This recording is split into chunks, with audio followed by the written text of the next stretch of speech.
Welcome to my channel. Don't forget to like, comment, and subscribe. Thanks. Harry S. Truman, 1884-1972, 33rd President of the United States. If you've ever wondered about the man who decided to drop the atomic bomb on Japan to end World War II, then this collection of Harry S. Truman quotes is for you. Wars and nuclear weapons are significant events.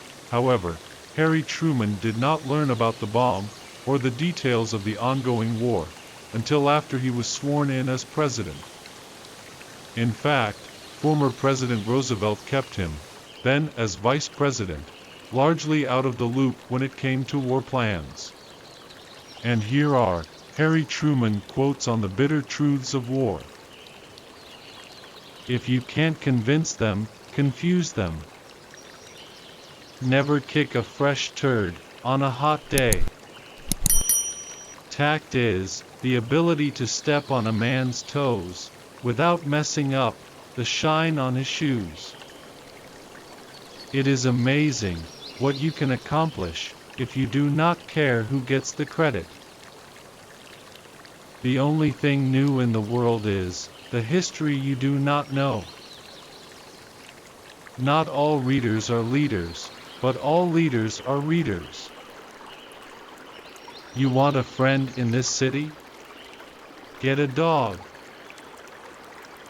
Fame is a vapor, popularity is an accident, riches take wings, those who cheer today may curse tomorrow, and only one thing endures: character.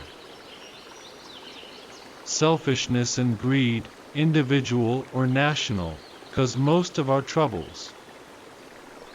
Once a decision was made, I didn't worry about it afterward. The Republicans believe in the minimum wage.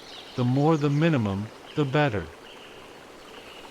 We must remember that the test of our religious principles lies not just in what we say, not only in our prayers, not even in living blameless lives, but in what we do for others. If we don't have a proper, fundamental moral background, we will finally end up with a totalitarian government, which does not believe in rights for anybody except the state. They think the American standard of living is a fine thing, so long as it doesn't spread to all the people.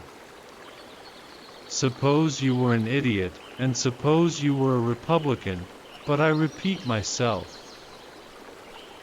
Suppose you were an idiot, and suppose you were a Republican, but I repeat myself. My choice early in life was either to be a piano player in a whorehouse or a politician. And to tell the truth, there's hardly any difference. We should resolve now that the health of this nation is a national concern, that financial barriers in the way of attaining health shall be removed, that the health of all its citizens deserves the help of all the nation. I never did give them hell.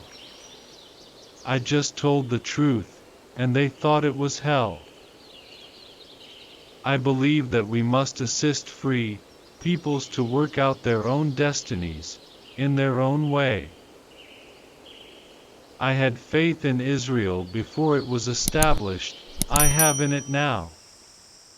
I believe it has a glorious future before it, not just another sovereign nation, but as an embodiment of the great ideals of our civilization. Here, we now have the freedom of all religions, and I hope that never again will we have a repetition of religious bigotry, as we have had in certain periods of our own history. There is no room for that kind of foolishness here.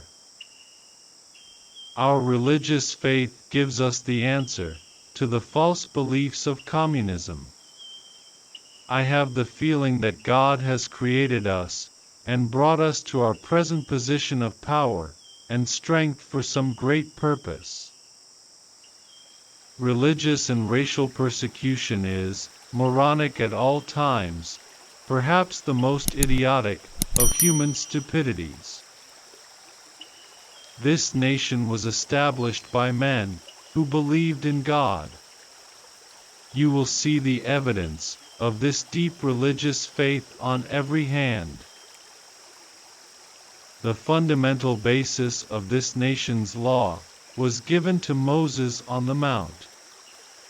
The fundamental basis of our Bill of Rights comes from the teachings, which we get from Exodus and Saint Matthew, from Isaiah and Saint Paul. Of course, there are dangers in religious freedom and freedom of opinion.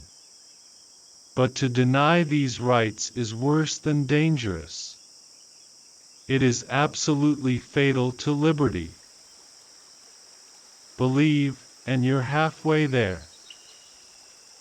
Men often mistake notoriety for fame, and would rather be noticed for their vices than not be noticed at all.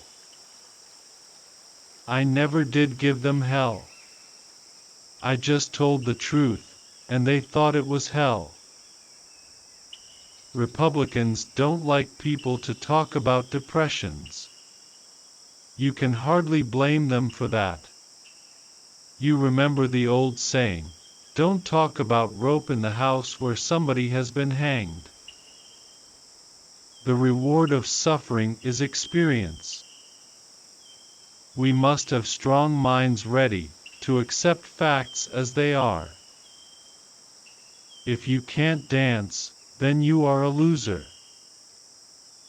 Actions are the seeds of fate. Deeds grow into destiny. Since childhood at my mother's knee, I have believed in honor, ethics, and right living as its own reward. I find a very small minority who agree with me on that premise. There is a lure in power. It can get into a man's blood just as gambling and lust for money have been known to do.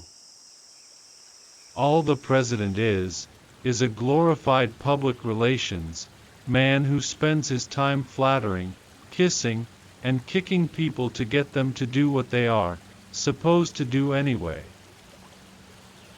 The human animal cannot be trusted for anything good except en masse. The combined thought and action of the whole people of any race, creed, or nationality will always point in the right direction. Leadership is the art to have people do something they dislike and have them enjoy it. The legislative job of the president is especially important to the people who have no special representatives to plead their cause before Congress, and that includes the great majority. The president is the representative of the whole nation, and he's the only lobbyist that all the 160 million people in the country have.